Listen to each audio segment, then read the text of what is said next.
Hi guys, good morning. তোমরা কেমন আছো? আশা করি সবাই ভালো আছো, সুস্থ আছো।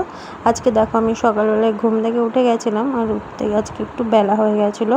প্রায় এখন বাজে 7:30 8টা। আর দেখো পুরো রোদ বেরিয়ে গেছে কীরকমভাবে।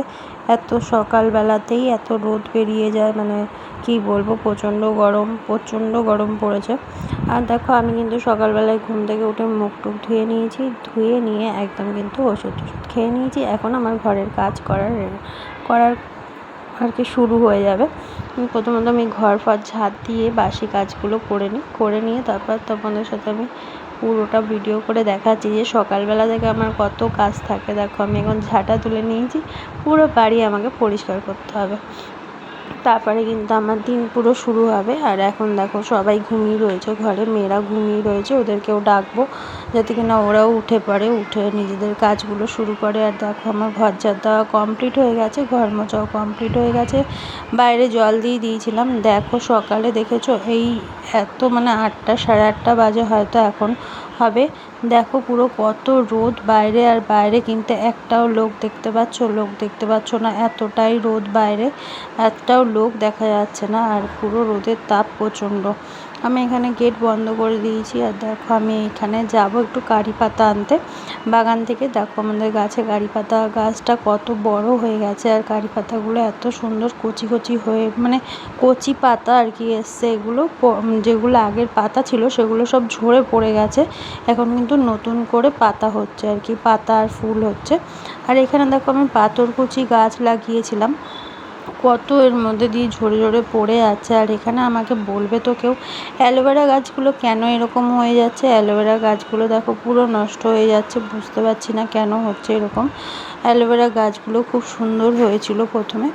আর এখন দেখো আমি কিন্তু ব্রেকফাস্ট করে নেব। ব্রেকফাস্টের জন্য আজকে আমি কি রেখেছি দেখো, এখানে কিন্তু গণেশের সুজি দেখতে পাচ্ছ, গণেশের সুজি নিয়ে নিয়েছি। আর তার আগে কিন্তু আমি ময়দাটা একটু চেলে নিয়েছিলাম, মানে একটুখানি আর কি ভালো করে যাতে নোংরা না থাকে, তার জন্য কিন্তু আমি চেলে নিয়েছিলাম। আর তারপরে আমি সুজি দিয়ে দিয়েছিলাম। আর এখানে দেখো দুধটা যেহেতু আমি ফ্রিজে রেখে দিয়েছিলাম, তাই দুধটা কিন্তু পুরো একদম শক্ত হয়ে পাথর হয়ে গেছিলো, বরফ হয়ে গেছিলো, তাই আমি দুধটা একটু ভিজিয়ে রেখেছিলাম।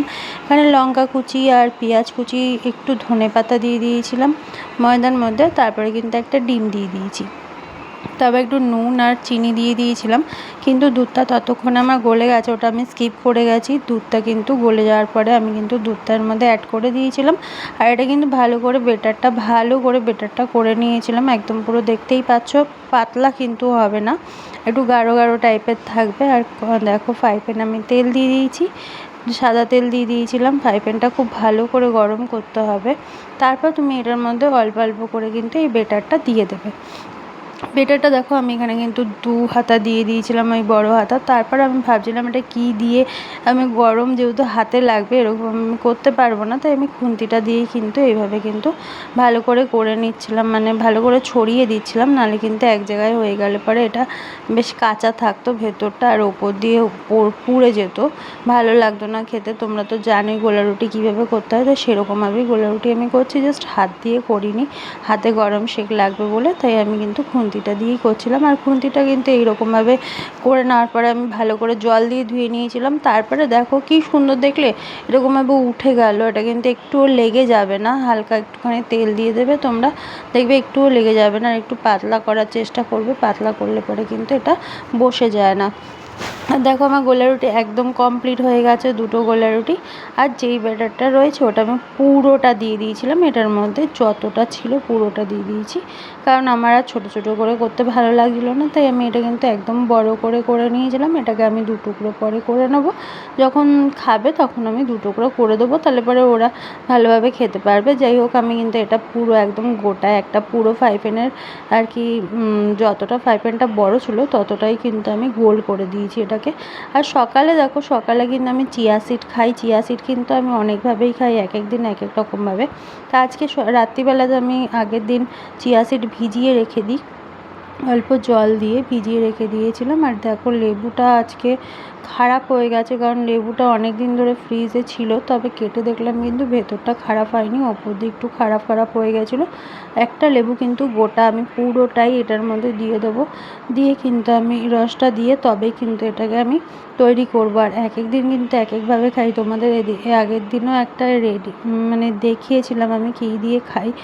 বিট, গাজর, তারপরে আমলকি সব কিছু দিয়ে কিন্তু একটা ভালো করে মিক্সিতে তৈরি করে নিয়ে কিন্তু আমি ওই মিক্সটা দিয়েও অনেক সময় চিয়া সিড খাই। এক এক সময় এক এক রকমভাবে খাওয়া হয় চিয়া সিড, তাই আর কি বলছি। আজকে কিন্তু আমি জাস্ট এমনি নর্মাল জল দিয়েই খাবো। আর দেখো যেহেতু আমি লেবুটা চিপেছিলাম, লেবুর যে সিডসগুলো সেগুলো কিন্তু এর মধ্যে পড়ে গেছিলো, সেটাই কিন্তু আমি এটার থেকে তুলে নিচ্ছিলাম, নাহলে কিন্তু গলায় ঢুকে যাবে গেলার সময়। জলটা যখন আমি খাবো তখন কিন্তু এটা গলায় ঢুকে যাবে। আর চিয়া সিড যেহেতু আমি মানে গাঢ় গাঢ় খেতে পারি না, বমি চলে আসে, তার জন্য কিন্তু আমি জল দিয়ে একদম পাতলা করে নিলাম। পাতলা করে এটা কিন্তু জলের মতন আমি খেয়ে নেবো। খেয়ে নিলে কিন্তু অনেকটা টাইম আমার পেট ভর্তি থাকে, আমার আর সকালে টিফিনটা করতে হয় না। আমি এখানে মেয়েদের জন্য টিফিন করে নিয়েছি, যদিও আমার দরকার পড়ে আমি এখান থেকে অল্প একটু খেয়ে নেবো। তবে আমি দেখো সকালবেলাতে টিফিন নিয়ে চলে এসলাম, আর এখানে দেখো আমি চিয়া সিডটা খেয়ে নিচ্ছি। আর তোমাদের ভিডিওটা কেমন লাগলো অবশ্যই